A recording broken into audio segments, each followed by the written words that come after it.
Good morning. I don't usually like to talk about what the entire world is talking about. And you probably already know what the theme is. You saw the title today, but there's probably an opportunity for us to give some reflection here.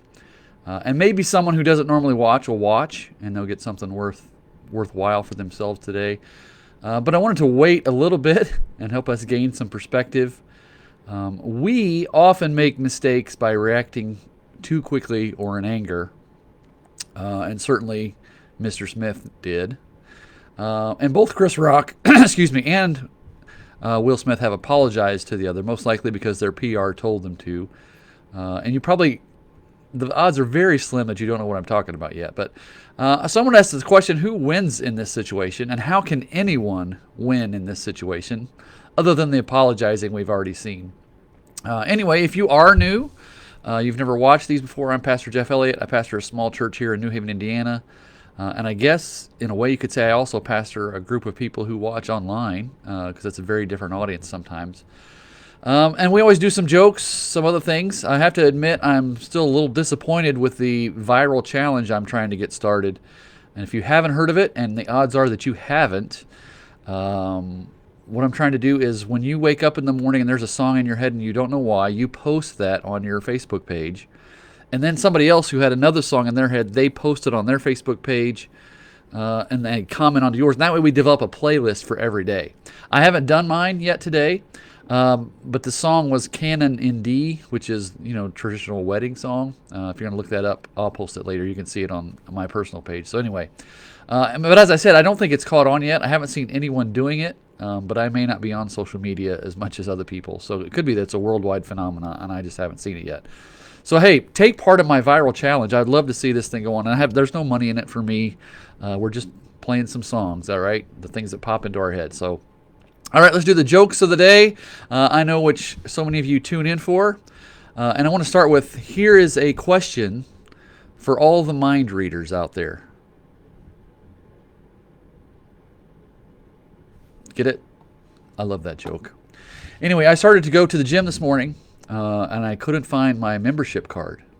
A new membership card was $10, but a donut and coffee were $3. Guess who saved $7? I found today in my office Shakespeare's actual chewed pencil.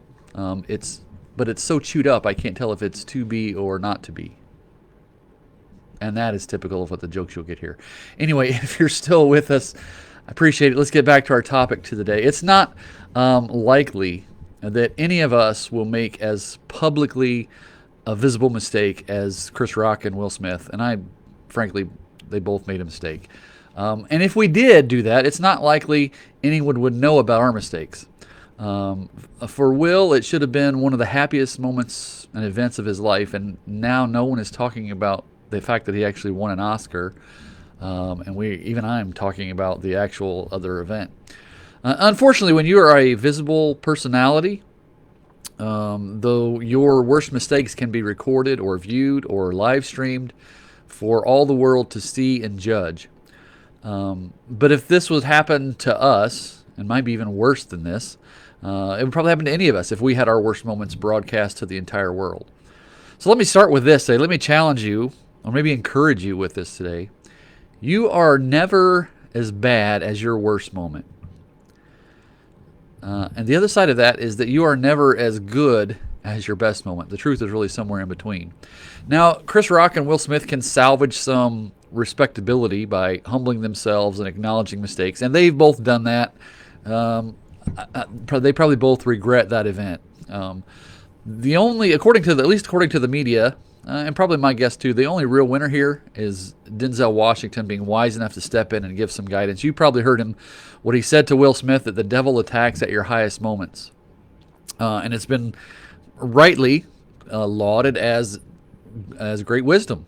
Now he's on to some truth that I know I've talked about here before. 1 Peter 5:8 says the devil is a roaring lion seeking whom he may devour.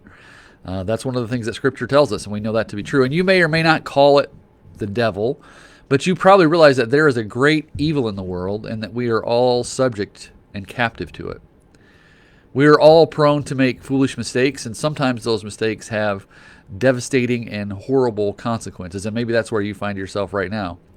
But Denzel pointing out this truth about the devil attacking at our highest moments is only partly true, because the devil can also attack in other moments. But it also doesn't resolve anything. So here's the rest, some more truth from Scripture that we should understand to try to resolve that.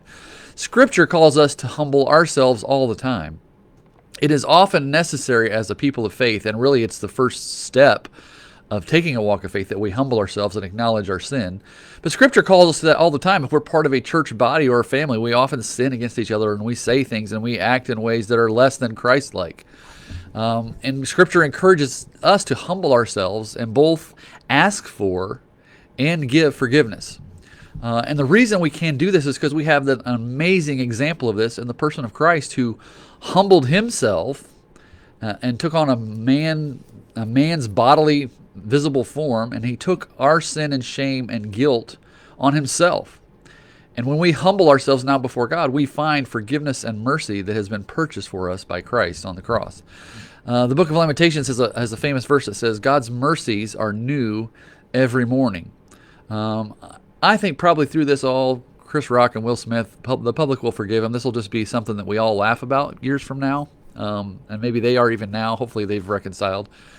But we need to be able to accept and find mercy for ourselves. And it's because of this humbling of ourselves that we can be lifted up and restored in relationship to God. So I would say to you today, as I get ready to close, to examine your life. Is there a need for you to humble yourself and apologize to someone to restore relationship? Or maybe God is the one that you need to humble yourself before, and you need to find and accept His grace and forgiveness. This is really the central message that many churches will tell you every Sunday from their pulpits, that God is willing and able to forgive you. So I would encourage you, I guess, with this, if you're someone who doesn't normally watch, go find a church and see if God won't come and speak to you, and you can find His mercy for yourself. If you don't find it the first time, keep trying. Not all churches are for everybody, all right? So there is one out there that God has a place for you, a group of people for you to be in relationship with, to be in fellowship with, and finding and forgiving and finding mercy again every day, as Lamentations says. So anyway, thanks for watching. Appreciate you being here. The schedule is a little erratic, sometimes Tuesdays and Thursdays, sometimes just once a week. But I want to just weigh in a little bit here, since everybody's talking about that, and I wanted you to have some spiritual advice this morning. Thanks for being here. As always, like, comment, share this with somebody who needs to hear it today. And maybe that person was you. If so, give me a thumbs up. But just let us some way know that you're out there. We appreciate that. And until then, have a good day. God bless you. May you continue to find His mercy and forgiveness.